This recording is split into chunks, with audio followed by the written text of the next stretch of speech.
اور اپنے چرچ کے، اپنی قوم کے، اپنے ملک کے مسائل لے کر خدا کے سامنے حاضر ہوں، اس دلیری کے ساتھ کہ خدا میری دعاؤں کو سن لے گا اور میں خدا کے حضور مقبول ٹھہروں گا۔ یہ دلیری کا کام تھا۔ اور آستر ملکہ بغیر اجازت کے چلی جاتی۔ آستر ملکہ کے پاس یہ اتھارٹی نہیں تھی کہ وہ بغیر اجازت کے چلی جاتی، لیکن مجھے اور آپ کو یہ اتھارٹی دی گئی ہے۔ مجھے اور آپ کو یہ اتھارٹی دی گئی ہے۔ کیا آپ سمجھ رہے ہیں اس بات کو؟ آستر ملکہ ہے، لیکن جب تک بادشاہ اس کو اجازت نہیں دیتا وہ محل میں نہیں جا سکتی بادشاہ کے پاس۔ جب بادشاہ اس کو بلائے گا وہ تب حاضر ہوگی اور وہ اس سے اپنی بات کر سکتی۔ لیکن مجھے اور آپ کو یہ اتھارٹی دی گئی ہے کہ مانگو تو تم کو دیا جائے گا، اور جب تو دعا کرے اپنی کوٹھڑی بند کر اور اپنے آسمانی باپ سے بات کر جو پوشیدگی میں تجھے دیکھتا ہے۔ وہ تجھے اس کا بدلہ دے گا، وہ تجھے اس کا اجر دے گا، وہ تجھے اس کا رسپانس دے گا، وہ تجھے اس کا جواب دے گا۔ کیونکہ یہ اتھارٹی مجھے اور آپ کو اپنے نیک کاموں سے نہیں ملی، یسوع مسیح کے عظیم کفارے کی بدولت ملی۔ جب خیمہ اجتماع کے اندر یا ہیکل کے اندر سردار کاہن نے جانا ہوتا تھا تو وہ سال میں صرف ایک مرتبہ جاتا تھا۔ کب جاتا تھا جی؟ سال میں ایک مرتبہ۔ وہ ایک مخصوص دن تھا جس میں وہ اپنے سینے کے اوپر سینہ بند باندھتا تھا، اس کے اوپر 12 پتھر ہوتے تھے۔ 12 پتھر سے مراد یہ کہ اسرائیل کے قبیلے کا ہر ایک پتھر وہ اسرائیل کی نمائندگی کرنے کے لیے پاک ترین مقام کے اندر داخل ہوتا تھا، اور جب وہ پاک ترین مقام کے اندر جاتا تھا اس کی کمر کے اوپر ایک موٹی رسی بندھی ہوتی تھی کہ اگر ڈیورنگ سروس کاہن سے کوئی مسٹیک ہو گئی تو وہ وہیں پہ مر جائے گا۔ خدا کی اس قدر گہری حضوری پاک ترین مقام کے اندر ہوتی تھی کہ اگر وہ ذرا سی بھی کوئی مسٹیک یا چوک کر جائے تو وہ وہیں مر جاتا تھا۔ وہ رسی اس لیے باندھی گئی تھی تاکہ اس کی لاش کو باہر کھینچ لیا جائے۔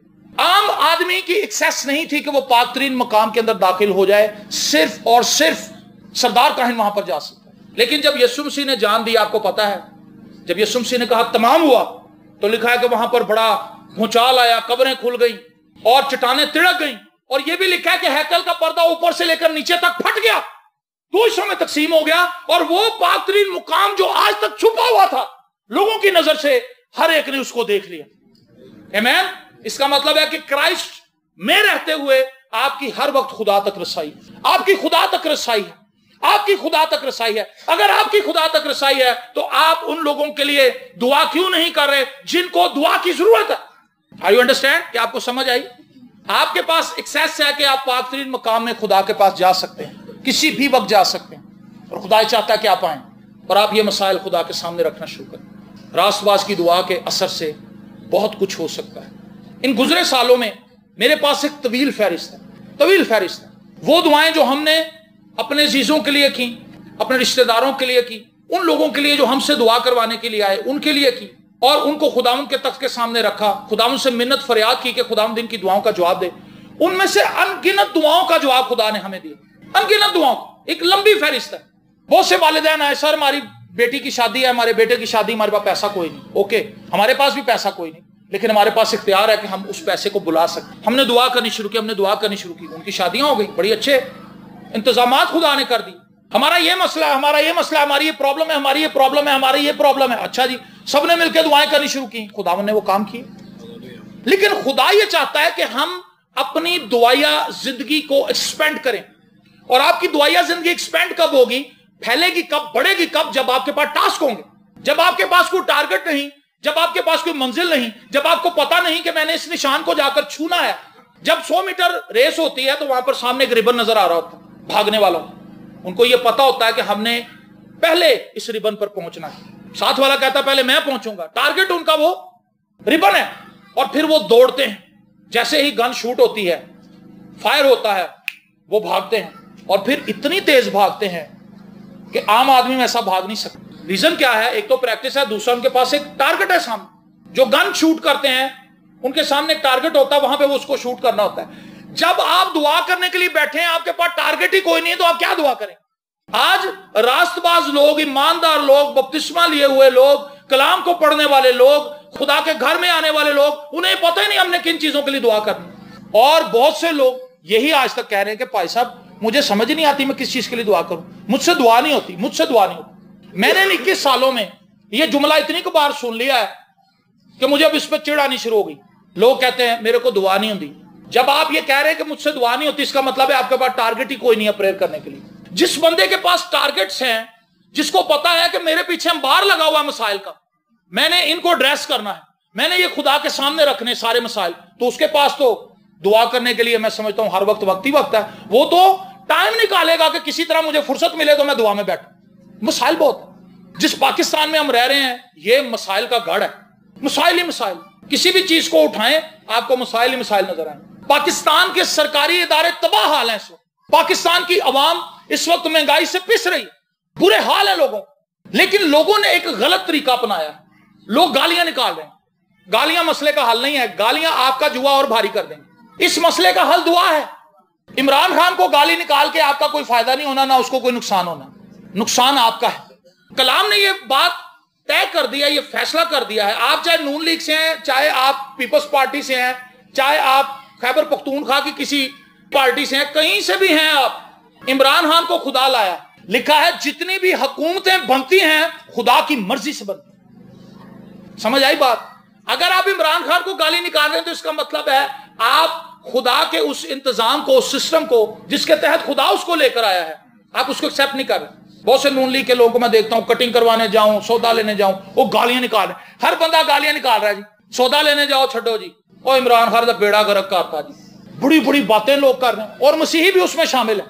میں یہ کہتا ہوں جو لوگ اس بھید کو نہیں جانتے وہ تو چلو گالیاں نکال رہے ہیں، ان کو نکالنے دیں، آپ تو نہ نکالیں، آپ تو اس کا دوسرا رخ پکڑیں، آپ دعا کریں، آپ کے پاس اختیار ہے، میں نے آپ کو بتایا آپ کی ایکسیس ہے خدا تک، ان کی ایکسیس نہیں ہے، آپ کی ہے، آپ کے پاس اختیار ہے کہ آپ دعا کریں گے، خدا آپ کی سنے گا، خدا آپ کی دعاؤں کو سننے کا منتظر ہے اور ان کا جواب دینے کا منتظر ہے، خدا جواب دینا چاہتا ہے، لیکن جواب کب دے گا؟ جب کوئی عرضی جائے گی، جب کوئی درخواست جائے گی۔ کیوں جی سر جی؟ سرکاری محکمے کے لوگ یہاں پہ بیٹھے ہوئے ہیں اور وہ اس ساری کاروائی کو سمجھتے ہیں کہ جب کوئی شخص اپنی پٹیشن لے کر جاتا ہے تبھی تو افسر اس کے اوپر سائن کرتا ہے اور چھٹی پاس ہوتی ہے، لیکن جب عرضی جائے گی ہی نہیں تو معاملہ کیسے حل ہوگا؟ معاملہ حل نہیں ہوگا۔ آج ہم نہیں بتا رہے خدا کو کچھ۔ پاکستان کا سب سے بڑا مسئلہ معاشی مسئلہ ہے، اقتصادی مسئلہ ہے۔ پاکستان کی گورنمنٹ کے پاس پیسے نہیں ہیں، پاکستان کی گورنمنٹ کے پاس جب گھر میں پیسے نہیں ہوتے تو کیا مشکلات ہوتی؟ بچے آپ سے روٹی مانگتے ہیں، ماں باپ کو روٹی ہوتی نہیں، گورنمنٹ کے پاس پیسے نہیں ہیں، عوام چیخ رہی ہے، کیا حل ہوگا اس کا؟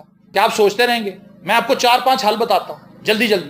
پہلا حل یہ ہے کہ پاکستانی قوم کے بہت سے سپوت، بہت سے لوگ اس وقت بیرون ملکوں میں سیٹل ہیں، امریکہ میں، کینیڈا میں، لنڈن میں، آسٹریلیا میں، پورے یورپ کے اندر بھرے ہوئے، اور مڈل ایسٹ کے اندر بہت زیادہ پاکستانی، اور مڈل ایسٹ سے سب سے زیادہ ریونیو پاکستان کے اندر آتا ہے، سب سے زیادہ پیسے کما کے جو لوگ بھیج رہے ہیں وہ مڈل ایسٹ سے بھیج رہے ہیں، قطر سے، بحرین سے، عمان سے، یو اے ای سے، دبئی سے، وہ پیسے بھیج رہے ہیں، اور جب وہ پیسے یہاں آتے ہیں وہ پیسے گورنمنٹ کو نہیں بھیج رہے، وہ اپنے عزیزوں کو بھیج رہے ہیں، اپنی بیویوں کو بھیج رہے ہیں کہ بچوں کی فیسیں ادا کرو۔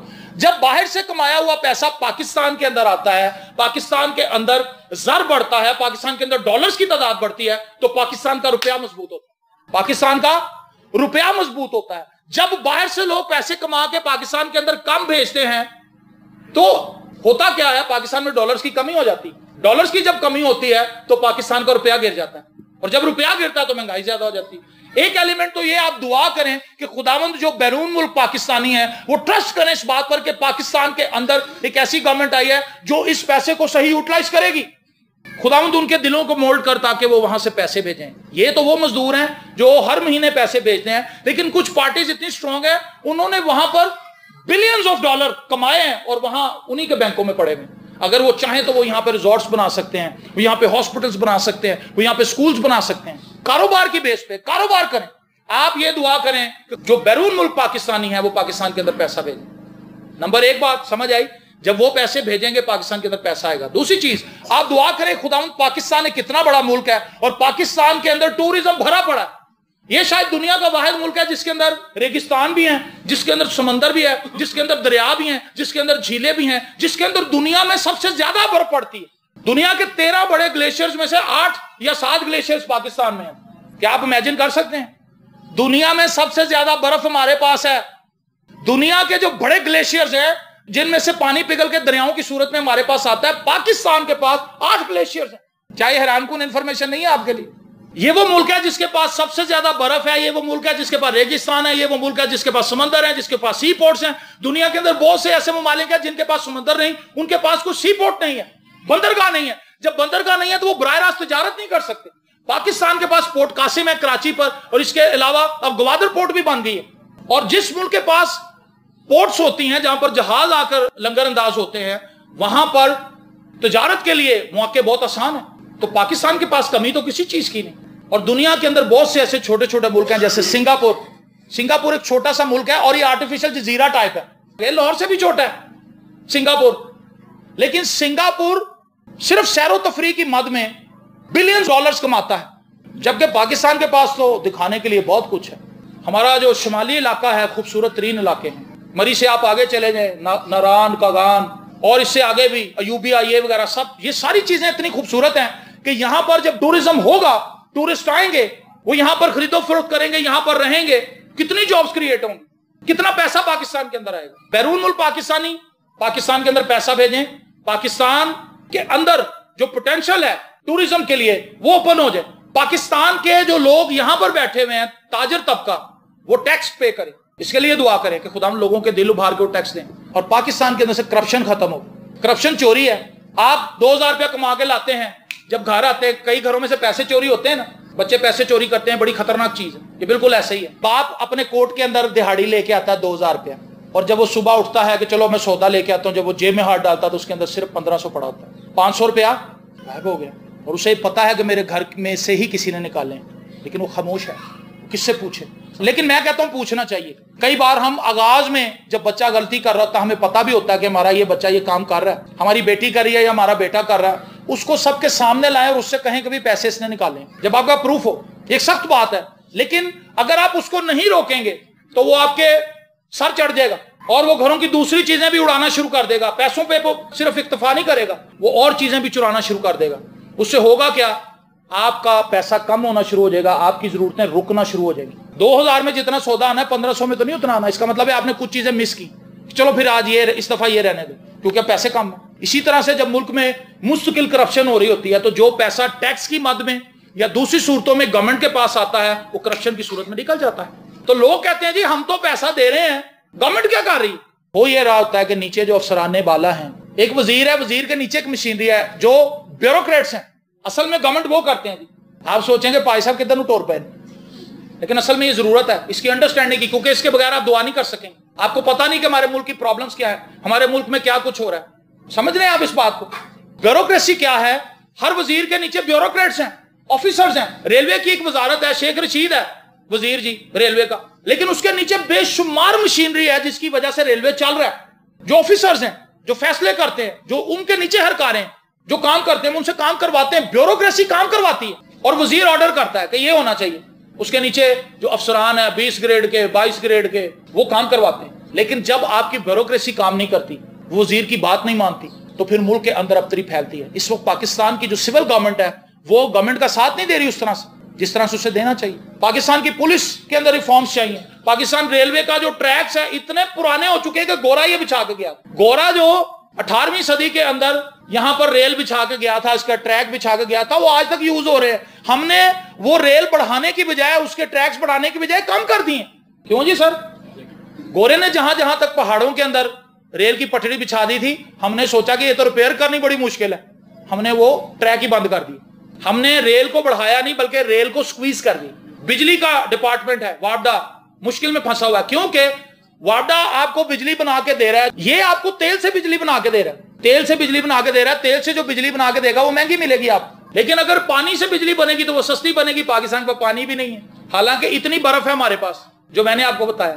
ہمیں پتہ ہی نہیں ہمارا پانی کہاں جا رہا ہے, ہمارا پانی ضائع ہو رہا ہے. ہمارے پاس ڈیم نہیں ہے. ایک ڈیم بنانے کے لیے پاکستان کو جو لاسٹ ڈیم کا پروجیکٹ شروع ہوا تھا 2000 ارب روپیہ چاہیے جی. کتنے پیسے چاہیے؟